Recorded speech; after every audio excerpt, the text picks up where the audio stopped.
Goeiemôre, welkom by Nuuspot. Dis Dinsdag 4 Augustus 2026 en hier volg vanoggend se nuusbulletin. Die burgemeester van Kaapstad, Jordan Jaloos, het 'n formele interregeringsgeskil teen die minister van Polisie, Firoz Kasalia, aanhange gemaak. Die burgemeester wat maandag saam met die burgemeesterskomitee lid vir veiligheid en sekuriteit, JP Smit, by die Bishop Lywes basis vir wetstoepassingsbevordering gepraat het, eis 'n uitgebreide misdaadondersoekbevoegdhede vir die stad se metropolisie. Jaloos voer aan dat die metropolisie jaarliks sowat 400 onwettige vuurwapens konfiskeer en gereed is om sake vir vervolging op te bou. Indien die minister nie aan die versoek gehoor gee nie, sal die stad die hof nader om artikel 64E van die Suid-Afrikaanse Polisiedienswet ongrondwetlik te laat verklaar. Die Wes-Kaapse Hooggeregshof in Kaapstad het die Departement van Binnelandse Sake se praktyk om die registrasie van kinders se geboortes te weier weens die gebrek aan geldige paspoorte, visums of permitte van die ouers ongrondwetlik verklaar. Die saak is aanhange gemaak deur 17 ongeregistreerde persone en die organisasie Refugee Social Services, regter Judith Kloete, Matthew Francis en waarnemende regter Zuko Mopoma het beslis dat die weiering inbreuk maak op 'n kind se grondwetlike reg op 'n naam en nasionaliteit vanaf geboorte. Die hof het beveel dat die regulasies gewysig word om woorde waar beskikbaar in te sluit en dat amptenare beëdigde verklaringe en alternatiewe bewyse moet aanvaar. Die onafhanklike verkiesingskommissie het aangekondig dat sy registrasieteiken van 29 miljoen stemgeregtigdes oortref is na die finale registrasienaweek vir die munisipale verkiesing in November. Die hoofverkiesingsbeampte Simon Mamabolo het by verkiesingshuis in Centurion bekend gemaak dat 2,1 miljoen nuwe kiesers sedert die 2024 verkiesing geregistreer het. Altesaam 1,7 miljoen Suid-Afrikaners het oor die naweek met die kommissie geskakel deur een van die 23.699 stemlokale te besoek of die aanlyn portaal te gebruik. Van die getal was 291.806 eerste keer kiesers en KwaZulu-Natal het die meeste transaksies aangeteken met 457.592, gevolg deur Gauteng met 314.856 en die Oos-Kaap met 313.797. In tragiese nuus uit die Wes-Kaap is 'n 58-jarige vragmotorbestuurder maandag omstreeks 15:35 dood nadat sy vragmotor in Vrygensweg in die Parel omgeslaan het en aan die brand geslaan het. Die polisiewoordvoerder, Konstabel Ndaki Kwala, het bevestig dat mediese personeel die bestuurder op die toneel dood verklaar het. Die Parel polisie ondersoek tans 'n saak van strafbare manslag. Die oorsaak van die ongeluk en die identiteit van die oorledene is nog nie bekend gemaak nie. In George is 'n man in hegtenis geneem op aanklag van brandstigting nadat 'n liggaam maandagoggend omstreeks 5:00 in 'n brandende huis op die hoek van Pelgrave en Meadstraat gevind is. 'n Buurvrou wat anoniem wil bly het vertel hoe sy wakker geword het van 'n geraas en 'n vuurbal teen haar buurman se muur gesien het. Die plaaslike brandweer, nooddienste en die polisie het uurlank gewerk om die vlamme in bedwang te bring. Die polisie ondersoek die voorval nadat die liggaam in die puin ontdek is. AfriForum gaan van dese maand die gehalte van drink- en rioolwater in bykans 160 gebiede landwyd toets as deel van sy 14de jaarlikse watergehalte waarnemingsprojek.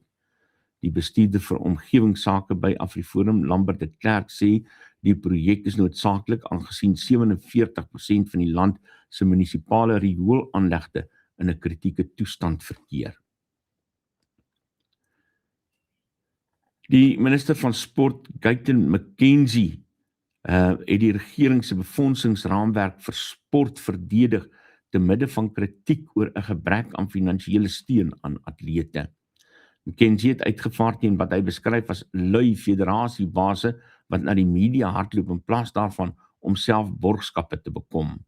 Hy het basketbal Suid-Afrika as voorbeeld van swak bestuur uitgelig en gesê die organisasie se erkenning is teruggetrek. Intussen het hy stoei Suid-Afrika en plaaslike skaakspelers geloof vir hul prestasies. In KwaZulu-Natal het boere en natuurbewaringsorganisasies 'n uitspraak van die Howick Landdroshof verwelkom, waarin 4 onwettige jagters swaar gestraf is.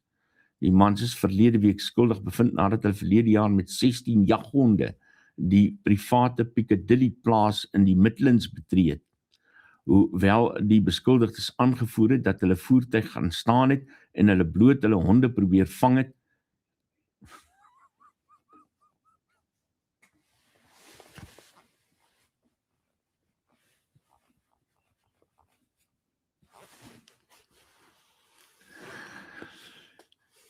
dis soos kinders, nee.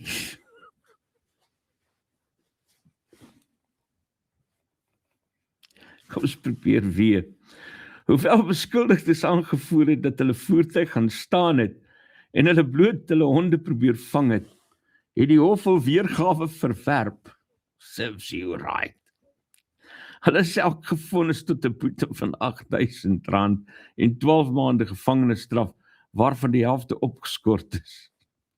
Die voorsitter van die ereveldwagters van Esemvelo KwaZulu-Natal Natuurlewe in Stratford en TLISA in Limpopo die vonnis as 'n belangrike stap vir die beskerming van wild en eiendomsreg beskryf. Nee meneer, my motor het gaan staan en toe spring al 16 honde uit. Hardloop weg.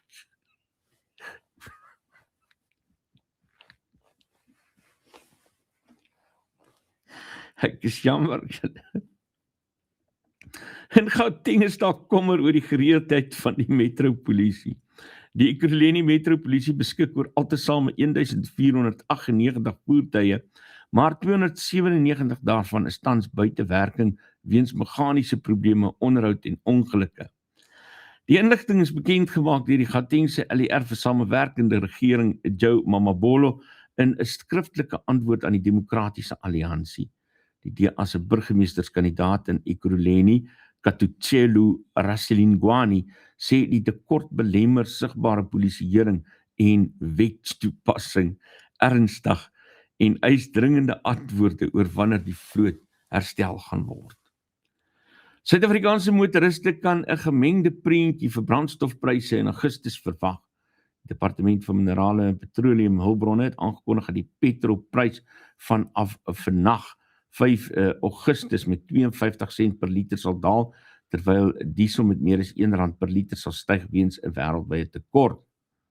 Die ekonom Kevin Links van Stanlib waarsku dat inflasie hoog kan bly weens stygende vervoerkoste. Direkte bemarkers in Suid-Afrika staar nou strenger strawwe in die gesig vir ongevraagde kommunikasie.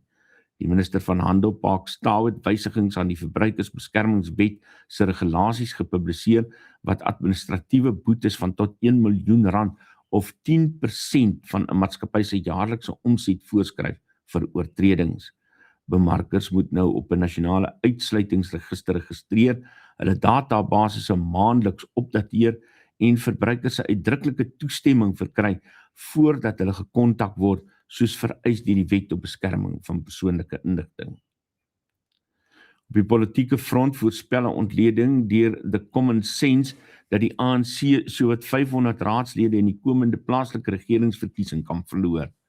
In die 2021 verkiesing het die party 4548 van die ongeveer 8800 raadsitplekke gewen, maar peilings dui daarop dat die steun tans op 39% staan.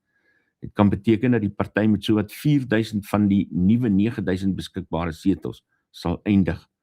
Volgens die ontleding kan die verlies aan poste, interne faksiegevegte en politieke sluipmoorde vererger na mate raadslede hulle inkomste verloor.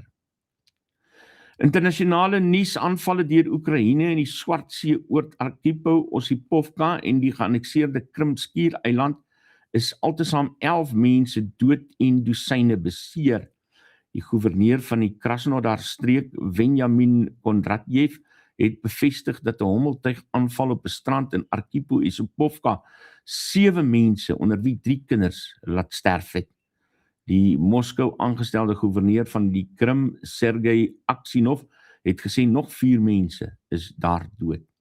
Die aanvalle vorm deel van 'n toename in burgerlike sterftes in die oorlog wat reeds langer as 4 jaar duur. In Europa het sowat 1600 Deense militêre rekrute maandag met 'n nuwe verlengde diensplig van 11 maande begin weens toenemende veiligheidsspanning in die Arktiese gebied en die oorlog in die Oekraïne. In Kanada het premier Mark Carney 'n skietvoorval by die Ramah Islamitiese sentrum in Winnipeg as 'n afskuwelike daad van islamofobie veroordeel. In Pakistan word die bekende Nepalese bergklimmer Nirmal Purja en 9 ander klimmers vermis na 'n oënskynlike sneeustorting op Broad Peak in die Karakoram bergreeks. Ten slotte het die Israeliese regering sy ontevredenheid uitgespreek oor die raamwerk van president Donald Trump se voorgestelde vredesplan vir Gaza. Die woordvoerder van die premierskantoor, Doron Spelman, het gesê die plan neem nie Israel se veiligheidsbehoeftes voldoende in ag nie. Israel voer aan dat Hamas sedert die Oktober skietstilstand in die geheim herbewapen het. Premier Benjamin Netanyahu, wat in Oktober 'n moeilike verkiesing in die gesig staar, hou vol dat die volledige ontwapening van Hamas noodsaaklik is om verdere aanvalle te voorkom. Dis vandag se nuus hier op Nuuspot, tuiste van Afrikaanse stories agter die nuus. Kom en sê, who let the dogs out?